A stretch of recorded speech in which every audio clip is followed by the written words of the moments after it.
Today, in this video, we will show you how to assemble your original CopperMask. But first, let's see what's inside a CopperMask box. Included in the box are 1 piece of CopperMask antimicrobial film layer, 10 pieces of non-woven fabric filters, and 2 pieces elastic bands. Now, we will show you how to assemble it.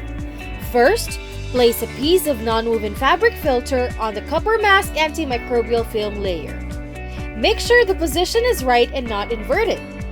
Then, put the elastic band each on both sides of the mask. Make sure that the position of the non-woven filter is right before placing the elastic band. This bit should be shown on the outer part of the mask, so the elastic band should be placed like this. And lastly, make sure that both of the elastic bands are properly and tightly placed. You are now done! It's very simple and fast.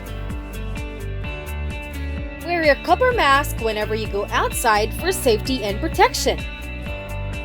You are now ready to face a new normal wearing the 100% guaranteed original CopperMask that helps fight 99% of germs.